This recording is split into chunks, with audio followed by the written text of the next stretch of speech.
Kesatuan rakyat, kesatuan jiwa, kerajaan perpaduan. Teruskan bersama di dalam channel ini untuk perkembangan-perkembangan isu semasa, isu politik, dan isu-isu hangat di Malaysia pada hari ini. Jangan lupa teruskan bersama di dalam channel ini. Tekan butang like, share, dan subscribe channel ini untuk perkembangan terkini politik di Malaysia.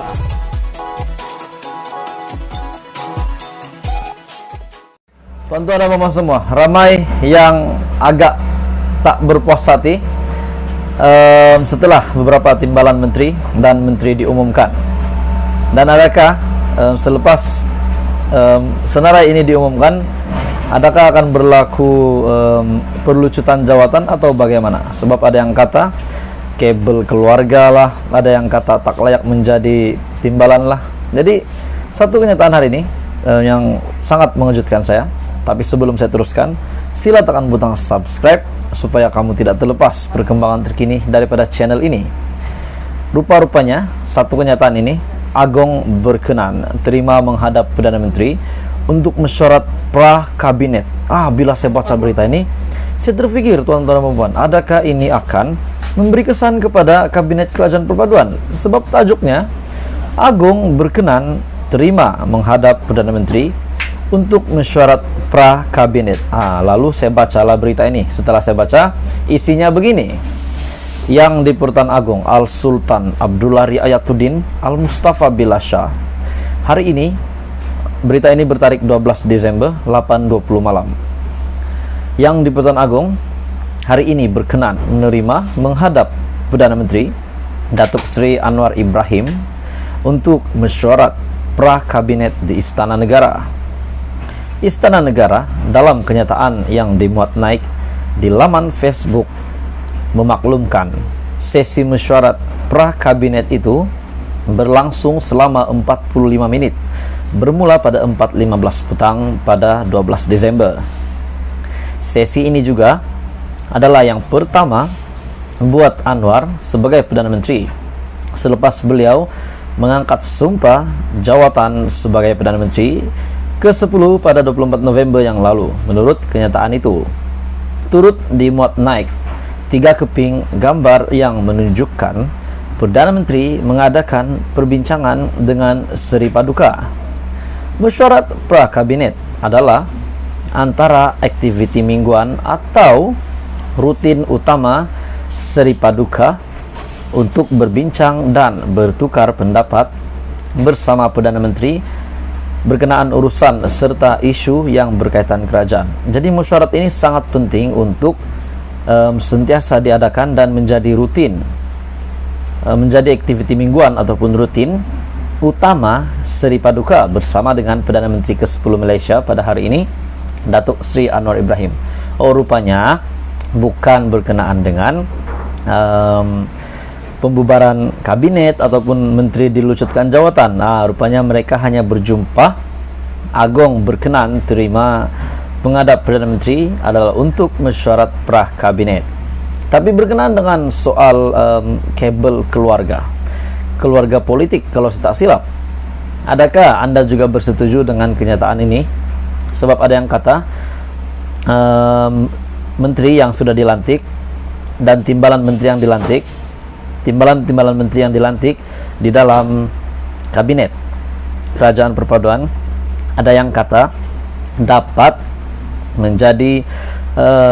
menerima lantikan itu sebab mereka mempunyai keluarga. Contohnya Syafiq Apdal, di mana adiknya kini adalah timbalan menteri, yaitu Yusof Apdal kalau saya tak silap. Jadi bagaimana komen anda, tuan-tuan dan puan? Adakah perkara ini benar-benar berlaku ataupun mereka dilantik sebenarnya mereka memang layak untuk menjadi timbalan, ataupun memang benar mereka dilantik atas dasar kabel keluarga ataupun mempunyai kaitan dengan menteri-menteri sekarang dan sebelumnya. Jadi tuan-tuan dan puan semua, kalau anda mempunyai komen berkenaan dengan berita hari ini, tolong komen. Dan jika anda perlu perkembangan terkini daripada channel ini berkenaan dengan isu hangat politik di Malaysia, tekan butang subscribe. Terima kasih.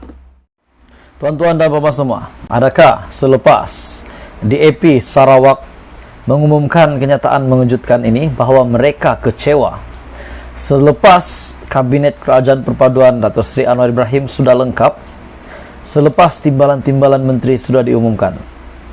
Selain daripada isu kabel, yaitu keluarga politik, Lim Guan Eng dan beberapa pemimpin politik yang lain, ada yang mendakwa bahwa timbalan menteri yang dilantik menggunakan kabel ataupun politik keluarga. Keluarga politika, politik keluarga, saya lupa sudah. Kalau kamu ingat tolong komen. Tapi sebelum saya teruskan berita hari ini, sila tekan butang subscribe supaya kamu tidak terlepas perkembangan politik yang panas daripada channel ini. Satu kenyataan mengejutkan yang diterbitkan daripada Agenda Daily, DAP Sarawak kecewa tapi terpaksa terima selepas tiada wakil dalam kabinet. Selepas saya baca kenyataan ini, saya berpikir, adakah DAP akan mengundur diri daripada Kerajaan Perpaduan? Adakah DAP akan menarik sokongan ataupun U-turn? Tapi kita tidak tahu apa yang akan terjadi selepas ini. Daripada Agenda Daily, DAP Sarawak kecewa tapi terpaksa terima selepas tiada wakil dalam kabinet. DAP Sarawak walaupun kecewa selepas tiada MP dari negeri itu tersenarai dalam barisan kabinet, tetapi terpaksa menerima keputusan yang dibuat oleh Perdana Menteri. Tapi saya ingin mengingatkan kamu semua, tuan-tuan dan puan semua, Anda semua, DAP ada membuat kenyataan selepas beberapa timbalan menteri diumumkan, DAP menerima keputusan dan menghormati keputusan daripada Perdana Menteri. Pengurusi negerinya, Chong Cheng Jen, mengakui Datuk Seri Anwar Ibrahim sudah memberi penjelasan punca MP DAP Sarawak dikecualikan. Antaranya disebabkan terdapat pihak tertentu yang meminta supaya pemimpin negeri itu tidak dilantik dalam Kerajaan Pakatan Harapan Barisan Nasional. Saya berterima kasih kepada Perdana Menteri yang menghubungi saya sebelum pengumuman itu, menjelaskan situasi rumit landscape politik masa kini dan permintaan yang dibuat oleh sesetengah pihak agar ahli parlimen DAP Sarawak dikecualikan daripada jawatan kabinet. Sebenarnya tidak ada persengketaan pun. Perdana Menteri sudah berhubung dengan pengurusi negeri untuk DAP, yaitu Chong Cheng Jen, bahwa mereka sudah berbincang berkenaan keputusan untuk tidak melantik mana-mana MP DAP daripada Sarawak. Kami faham menurutnya bahwa keadaan sekarang, kepentingan negara dari segi kestabilan politik dan juga kerajaan yang stabil mengatasi semua kepentingan pribadi dan jawatan. Namun, Cheng Jen akur dengan ketetapan dibuat DAP sama seperti pendirian yang dibuat Setiausaha Agungnya Anthony Locke minggu lepas. Anthony Locke ada membuat kenyataan bahwa mereka terima dan hormat keputusan daripada Perdana Menteri itu. Kami menerima apa sahaja aturan yang dibuat oleh Perdana Menteri untuk kerajaan yang lebih stabil. Ini memang satu sokongan yang padu kepada Datuk Seri Anwar Ibrahim. Dan seperti yang kita tahu, DAP, PKR adalah parti komponen di dalam Pakatan Harapan. Kami sangat percaya bahwa dengan Pakatan Harapan sebagai tulang belakang kerajaan, sekarang pentadbiran akan bergerak dari zaman korupsi dan kronisme dulu. Mereka yang telah terbiasa dengan cara lama, pentadbiran BN perlu berubah untuk menjadi lebih bertanggung jawab. Cheng Jen juga menggesa ahli dan penyokong parti supaya tidak kecewa dengan keadaan dialami oleh DAP. Jadi sebenarnya mereka memang oke, DAP Sarawak dan juga hubungan mereka dengan Pakatan Harapan, pengurusi Pakatan Harapan sebenarnya tiada masalah. Jadi tuan-tuan dan puan, apa komen Anda berita hari ini? Sila komen di bawah. Jangan lupa tekan butang subscribe.